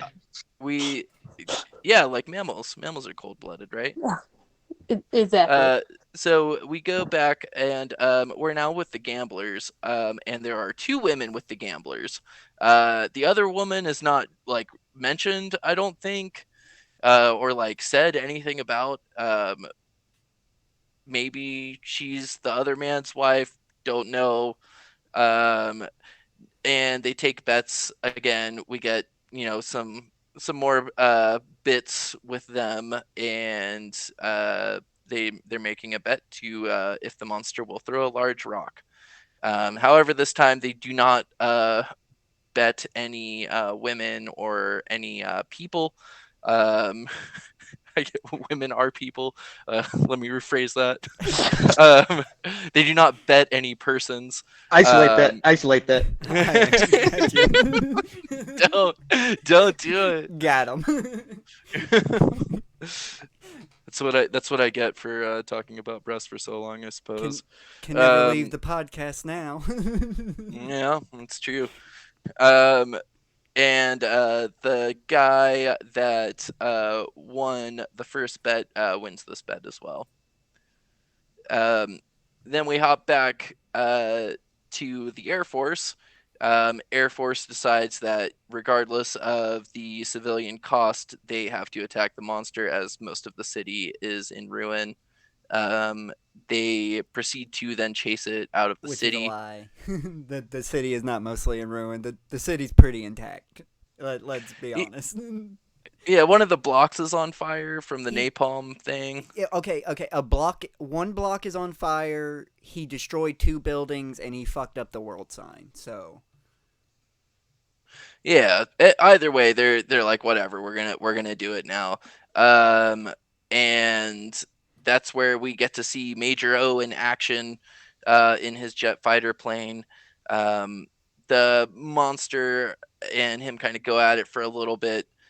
Major What does he O. do? Does he shoot rockets at it at all? I just thought he was like flying around the monster. Didn't seem like Yeah, he was yeah. doing That's anything. what I mean. That's what I mean by he goes at it.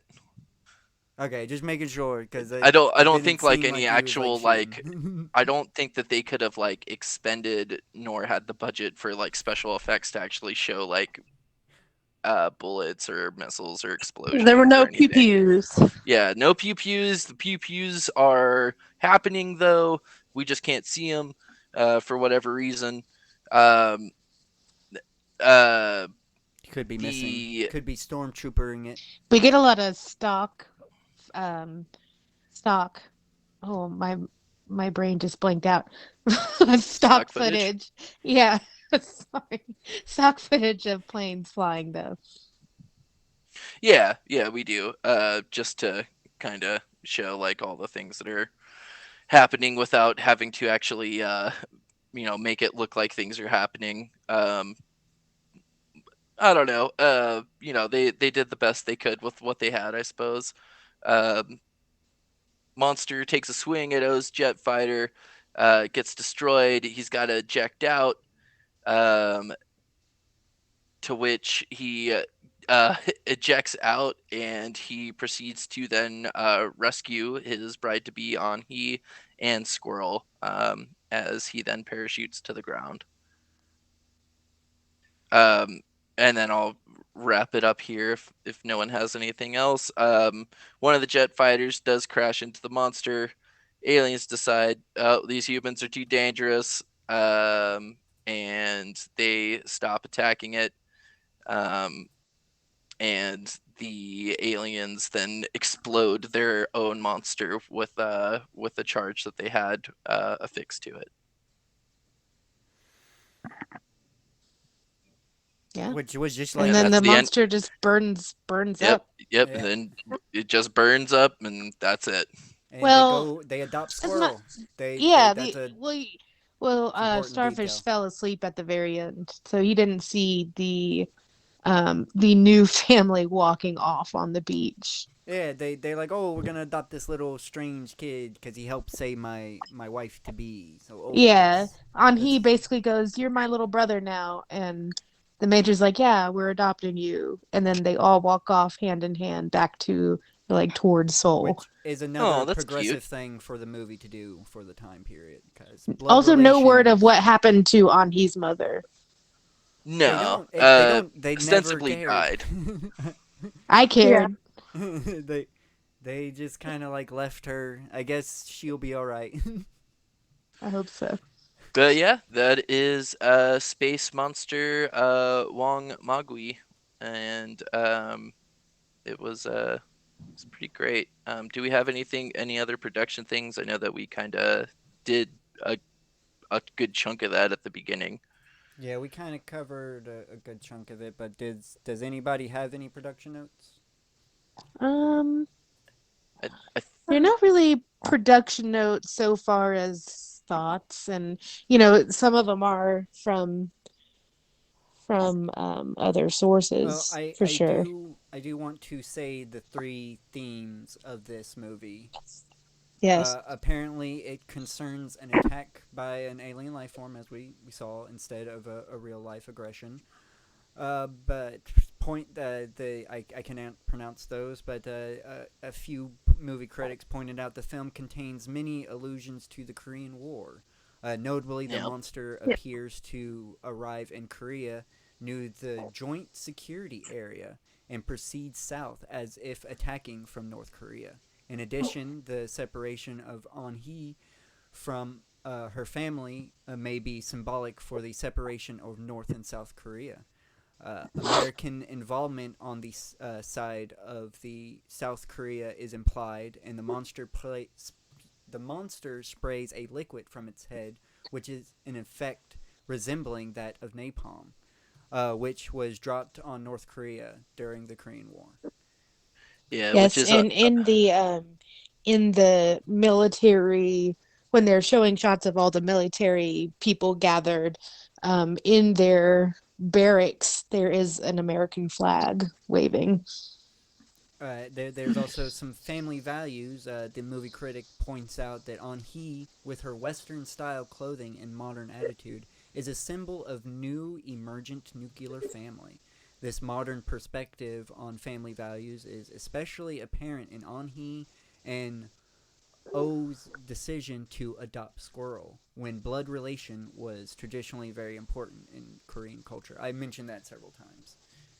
yeah. I also had just some thoughts about this since the last movie that we reviewed was Matango, and it was a Japanese film only 19 years removed from the atomic bomb.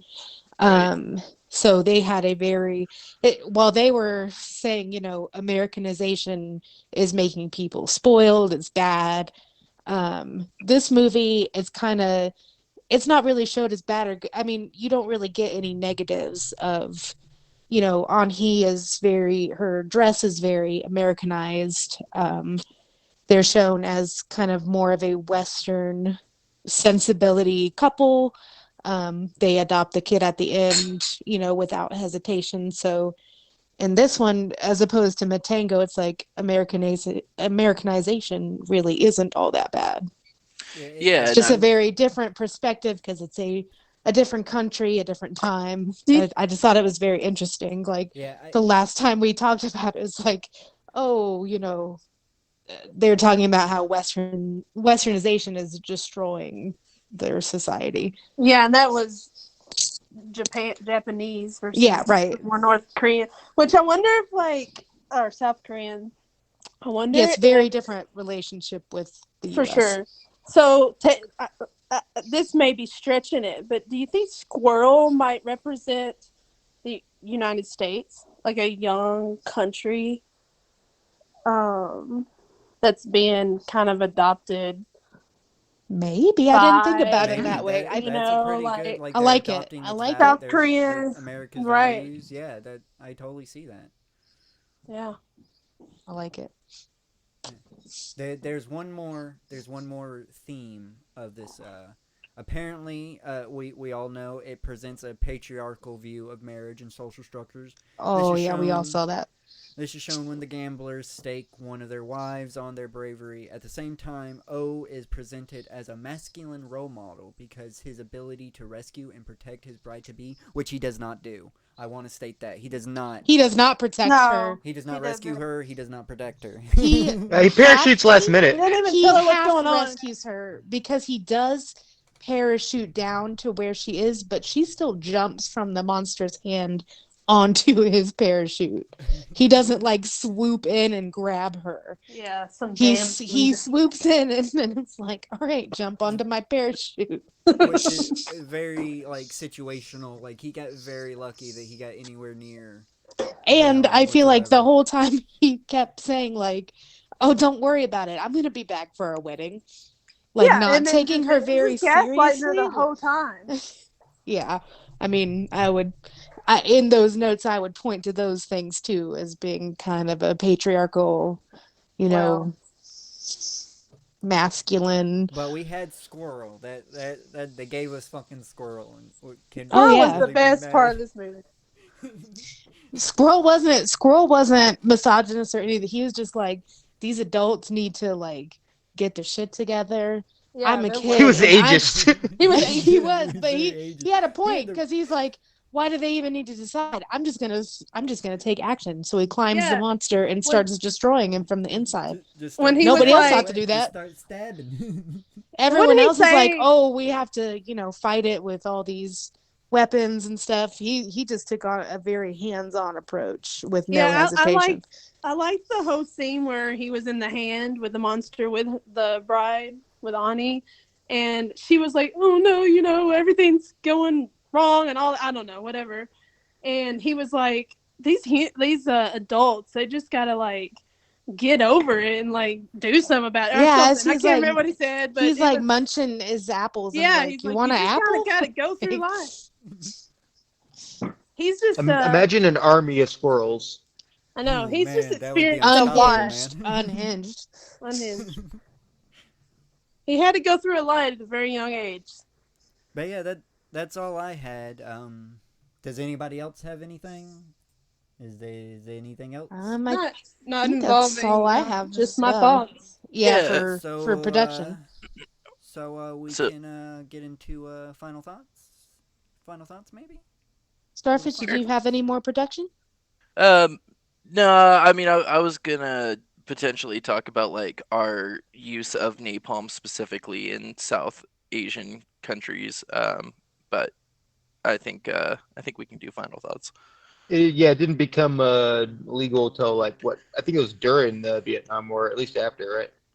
Yeah, it was well after, and specifically we used napalm because almost all architecture around Japan, South Korea, North Korea, and stuff, everything was like very wood and paper based, and so napalm is extremely effective at just It's also decimating. horrible. It's Oh yeah, I no, mean, it never stops disgusting. burning. I mean, you throw it on water, it just burns on top of the water.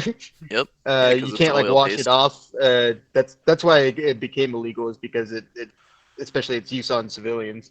Yeah, well, yeah, and I mean, like later on, during the Vietnam War, like we get that picture of that poor little girl that's just like on fire from napalm, and that definitely struck a chord with the UN. Mm. But anyways, yeah, I guess I just wanted to bring that up just because you brought up the American involvement with South Korea and North Korea, and like how the monster was the one spraying the napalm. So I kind of almost felt like going back to that too, is like the monster could also be the U.S. U.S. Yeah. True. But them just like coming through and changing everything for everyone around them, like destructively so. And maybe that's what it was trying to show, that the monster was one side of it, and then the squirrel was the other side of, like, more progressive. I don't know. I think I prefer your take of squirrels. That's much more positive take. I have to tweak this a little bit. Maybe the aliens were America, and the monster was supposed to be like resembling like we were involved, but we were very hands off with the involvement. Oh yeah. Yeah, it's kind of like we sent over something and expected that thing to take care of it, and when it didn't, we were like, let's get the fuck out of here. You mean like for the Korean War? Yeah. Kinda. But yeah. I mean, that's fine. I don't want to like get super deep into the Korean War. Gotcha. I mean, I'm not trying to get into the Korean War, but you know, that's what I was seeing. That I was tweaking it a little bit, but I'm going to assume we can get into final thoughts now. Yeah. Who wants to go? Yeah, first? you. Well, I can go first. I thought I loved the set design and the production of everything: the monster, the spaceship, the aliens. The scene with Squirrel in the head. I love the shit out of that stuff, and just seeing like the creativeness that people get into and the artisticness, and with the low budget they had, I think they did a great job with that. I how they like the scenes of Ani in the hand of the monster, and like it moving and undulating and stuff, like just all these little details that I thought gave the movie character. So I have to like definitely give it to the set design people and the production with that. It was just it just had this classic campy, just wholesome feelings that it gave me watching this movie. And it's like it wasn't anything that was like insane with like the storyline or anything, but I loved the charm it had. And I really enjoyed, although some of the comedy was definitely dated and not great, I did enjoy that they just had comedic relief in this movie, and I feel like that was like probably something. I haven't watched a whole lot of these kaiju films, but it felt kind of, unique in that way. Um, and it's just easy and fun to watch, and the acting was not bad or anything. It was fun, the comedy parts and Squirrel's parts, they were fun. I liked them a lot. There was some lulls in the movie for me. But it's got just the right amount of like zhuzh and riz to make it entertaining to watch and to keep me engaged. I think there probably are better kaiju films, and I will be watching more. I'm sure this month, but I and they may all like outshine this one in a lot of ways, I'm sure. But there's just something wholesome and comfy about this movie that I really enjoyed, and the fact that it was like sealed away and from everyone for until recently. For how many years is that? 60 something years, I don't know, whatever it is, almost 60. uh I just it gives its charm. 55 years. 55 years, thank you. I enjoyed that little tidbit of it. It's kind of like a little treasure, that also made us think in a lot of ways, like what the themes were and stuff. So altogether, I give it a 3.5 out of 5. I don't think it's like awesome, but I really enjoyed it. Nice. All right, so who's next? I can go Anyone next. can I just can go just next. go. My final thoughts on this film is that I think that originally, the way that this was shot and stuff was really to like draw attention to like how South Korea's like military force has like recovered thanks to the U.S. and like can even handle like a space monster and stuff. Kaiju films like originated out of nuclear disaster. Um, like we have that on the creator of Godzilla and all of those kinds of things of like it was made to exemplify and like show the destruction and stuff that like they suffered under due to like the droppings of the atomic bombs and stuff. And I think this film kind of does it in its own way too, which is actually something I really liked a lot. I liked that. I really appreciated like a South Korean take on a kaiju film. This is my first ever South Korean kaiju film that I've seen. Like I know of the Yongari Monster of the Deep, I think, but I've never seen that one. So for me, like this first one, being literally the first kaiju film that I saw, I thought that was really cool. And I also did appreciate the comedy, as Tiny Dancer had mentioned. Um, Now, granted that this film is from '67, and there's quite a lot of problematic things. W- Something that like I think is the most problematic though is that like we don't ever really get to know anybody, and we don't ever really get to know why anyone's doing anything. Um, even like the two gambler guys, like we don't really have like any type of like there's no scene of them like shooting dice in this back alley before this happened, and then like, oh, now this attack is happening and now they're making bets on that to like further exemplify like this is who they are like outside of this attack. We just like are dropped into this situation. It's kind of jarring, and then unfortunately like a lot of the characters are just like very static. Everyone's two-dimensional, and um I want more from like narrative and character growth, just me personally. um I super enjoyed like the Kid and the Monster. The Kid and the Monster alone gives it like a full star for me. Just because I think that's such like an awesome take to have for a kaiju film, and it's something that I hadn't seen before. Of like uh a child urinating inside of a monster's head. And so like things like that, just really for me like exemplify a kind of more creative approach that Korea wanted to take on it, um, or South Korea wanted to take on it. And so for me, this one's going to be a solid 3 out of 5. Nice. All right. Yeah, I think that I'm landing. I'm between a 3. I think 3. Um, I mean, this movie was very entertaining. It had some very unique um aspects to it, like we've all mentioned, with this child being in this monster's head and destroying his body from the inside. The craziness of that chaos scene where we're just comparing this woman giving birth to the guy taking a dump.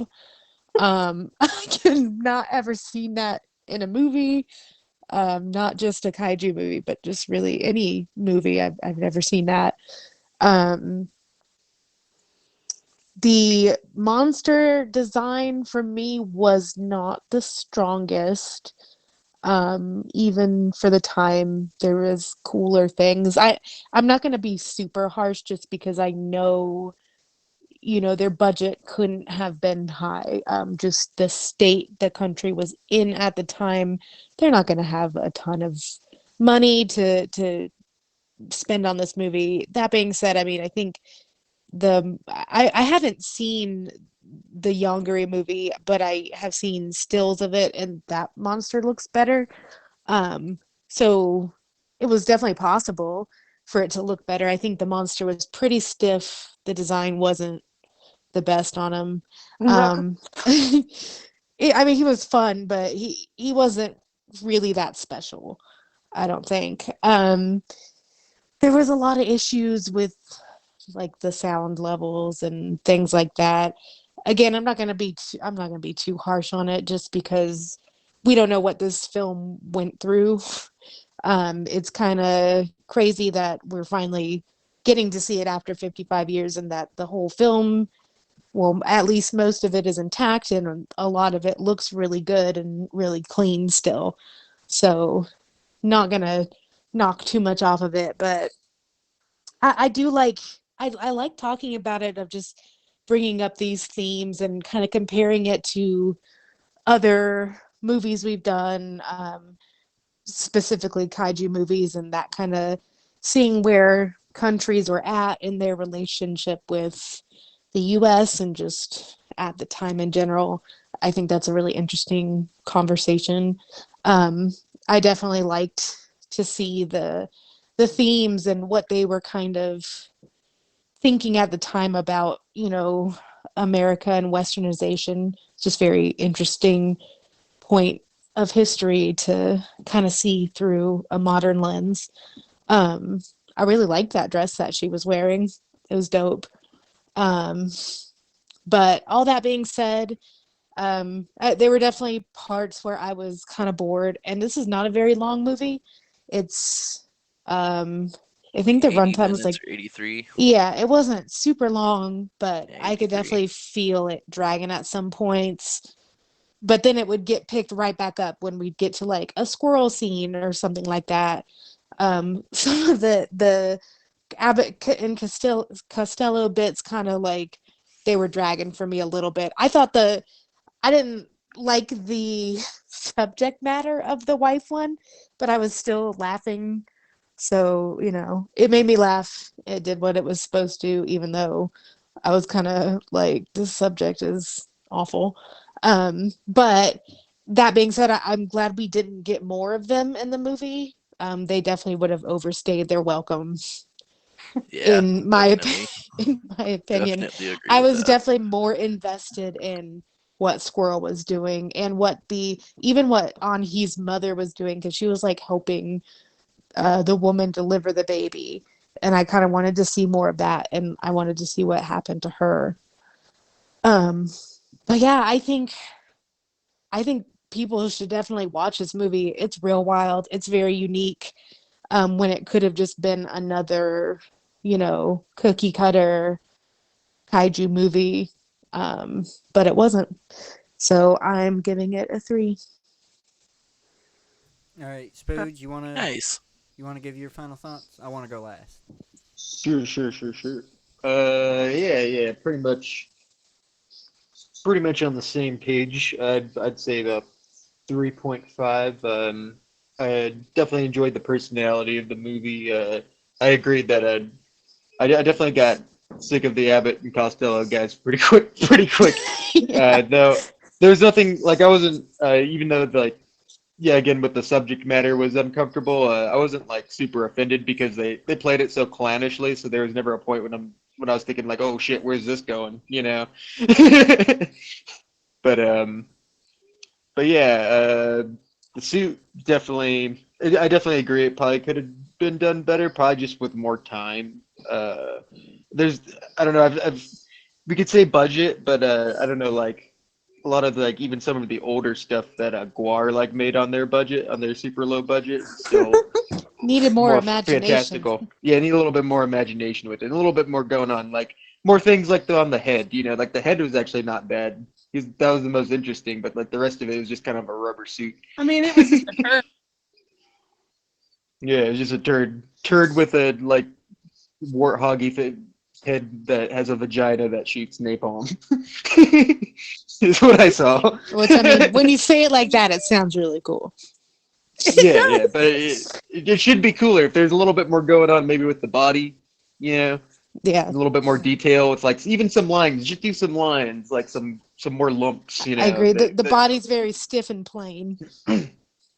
Yeah, there's plenty of other kaiju ones that are also on a budget, especially TV shows that have to air them every week, that do better.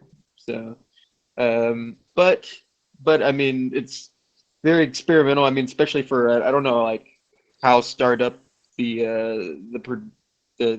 film. I don't know how young the company was at. I don't know if we discussed how young it was. Whoever filmed it. If this is a first movie or. I don't or think what. that we know. Something I did, and I don't mean to interrupt, but something I did find is that some of these actors have acted since in hundreds of films. So some of them were stars, I think, including the Abbott and Costello guys, and then some of them were pretty unknown and stayed pretty unknown after. Yeah.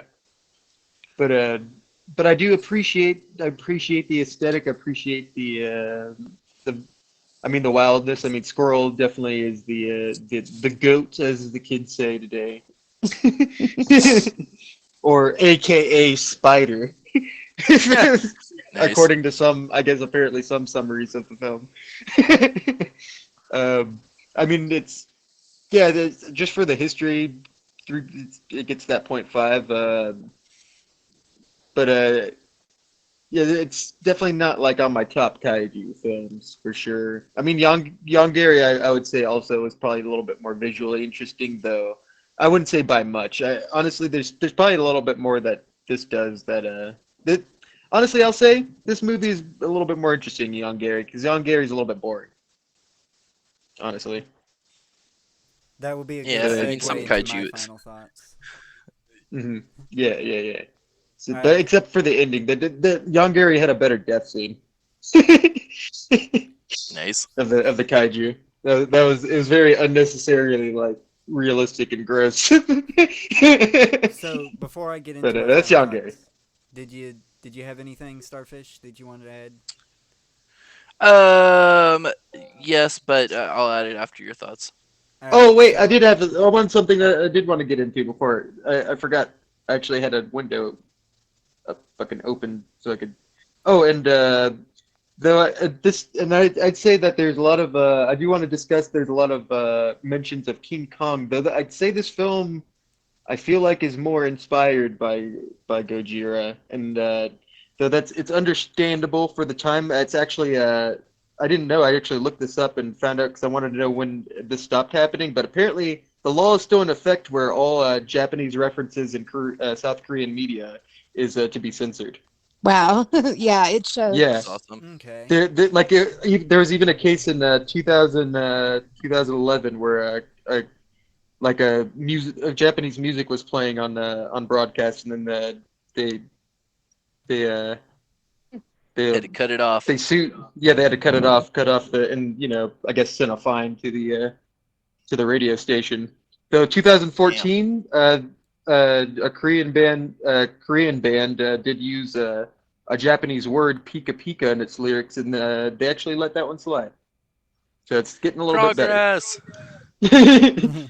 But if anyone knows about World War II and Japanese and the Japan's their march Decimation. through Korea and shit, decimation of Korea, basically, then you'd understand why they are a little No, they're not phobic. down. Yeah, they're not down. Mhm. Understandably so. Okay. So, my final thoughts now. Yes. Yes. Yes. All right. So, Spooge mentioned Young Gary, and that I am actually comparing this movie. And though Spooge is correct, Young Gary is more, I would say, a little bit more visually pleasing to the eye, with the suit being better and all that. This is far better than Young Gary to me. I'm going with a solid 5 out of 5. It's got a lot of problems. I'm not gonna deny that. It's the acting is not the best. It's not horrible, but it definitely could be better. The wildness, It's not their fault. yeah, the wildness of the movie, though I appreciate it. It makes the movie feel like it's missing something. Like we're missing the introduction scenes to the bits or something. Like I just feel we were thrust into most of the bits instead of formally introduced to the characters and how they were going to play out. I feel that would have been a little better if they were able to do that. The sets and how the monster reacted with the sets were not my thing, but as soon as Squirrel came onto the picture, to be honest, I didn't give a fuck what this monster was doing as long as Squirrel was fucking around. So that completely Squirrel definitely saved the movie for me. He made the movie, and after he came onto I was fully into the movie. I didn't care. The plot was terrible. I didn't care that the set wasn't the best. I didn't care that it was nonsensical what was happening most of the time. Everything just clicked perfectly for me. I am giving leeway for the fact this was from the 60s and this is a completely different culture. So when it comes to patriarchal jokes and like that, I kind of give a pass to, because I really ain't got a place to judge a whole culture. That's just not me. I can't do that. So I have to and I don't know if it wasn't culturally acceptable at the time. It doesn't seem like it wasn't, because I didn't see any negative towards this except for the American viewers, which is extremely new since this only was aired last year in America. But yeah, other than that, I could watch this again. It's not one of my favorite kaiju films, but it's definitely my favorite South Korean kaiju film. I mean, it's just, oh man, it's so much better than Young Gary. So much better. The comedy, it's on point. There's not a single joke that I was like, oh, they mistimed that. Everything is comedically timed well. It's just crafted very well for an old movie, and I'm glad that I got to watch it, and I'm glad that I get to watch it again. So Nice. yeah, 5 out of 5. Damn. Nice. Wow. So before we do what we normally do, one thing that I did want to bring up, which I don't think that it got mentioned, this film had a lot of extras. like Oh a yeah, yeah. Oh yeah, lot all in the of city and extras. running around. This film is claimed to have roughly 157,000 extras. What? See that? I And totally see and that. I and don't. Yeah, I don't believe that number. although I don't think Guinness Book of World Records existed at this point in time in history, this would be the highest amount of extras in any film until 15 years later, when Gandhi, which is a 1982 biographical film produced and directed by Richard Attenborough, got released. So this held the record for 15 years for having the most extras. Gandhi I mean, far surpasses it, breaking the 300,000 mark. Damn. with how many It was also extras are just like running around in circles and stuff, like there's no way they had enough people to be manageable.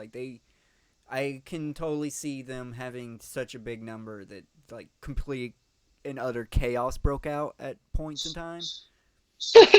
Especially during Yeah, and I the think they shitting actually scene. captured that well. I think they actually captured that like fairly Oh well. yeah. Like the scenes where they're all getting Like crammed it's in and very stuff, like it does seem like no one knows what's going on. most of the scenes are very claustrophobic. Like there's a lot Mhm. more people on screen than we're seeing. Obviously, like there's more going on. That's a lot of people to wrangle. That's literally more rats than Werner Herzog used in Nosferatu, the vampire, Jeez. which Also is I mean, explains by a lot. I will say, yeah, it looked like there was a lot of extras, but I don't see close to 200,000 people in this movie. Like Yeah, that No, I seems didn't. like a when I huge watch it, number. I don't see that. I mean, so many people were able to get themselves on screen. Like it was because they couldn't reshoot it. They had to keep going because there's no way they could get the same amount of people up again. I totally see them having to wrangle up at near 200,000 people. The sheer chaos that's going on in some scenes, it's like there's a lot more people there than we're seeing. This Like a is little like the festival. edge of the crowd. Now, again, I would like to state it is claimed to be roughly 157,000 people. So, like, And I'm just defending the point where I can see it's where they claimed. had that many, and I'm You just know, defending the point. Yeah, and I guess what I'm saying is that, like, because of this film being so new to stateside and stuff, and us not have, for any fans out there, if you want to help us get a VPN so that we can do some South Korean research, you should like, comment, subscribe. Because if we You could get a jumping. VPN, if we That's could get a oh, I'm jumping. Am I jumping? you're Is that jumping something into you the do? outro. I wouldn't Oh know shit! anything about that. I you're wouldn't not know jumping. anything Oh about shit! that. You're not just Oh jumping. shit! You're taking my All right, lines. that's enough. That's You're enough. That's taking enough. my That's enough. lines. That's enough. That's enough. You're Just taking my messing around. fucking But anyways, lines. if you want to help us get a VPN, that'd be super cool because I would love to do some South Korean research on this. Yeah, but is that it? Does anybody else have That- anything? Can we get into the outro? I have a quote also.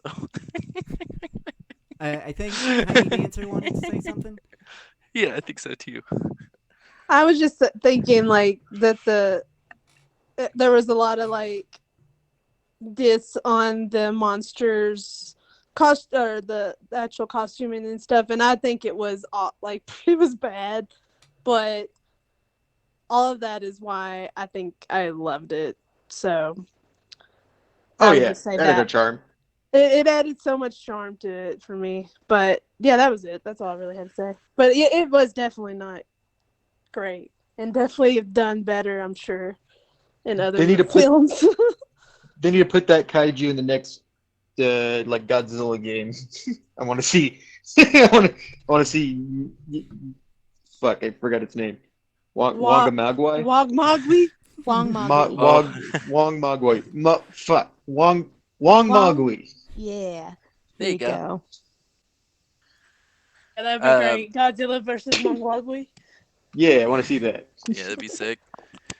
Why is everyone just standing around? "Me and my sword will take care of this." That's a Oh squirrel yeah, quote. that was his little knife. Yeah, no, it's a sword.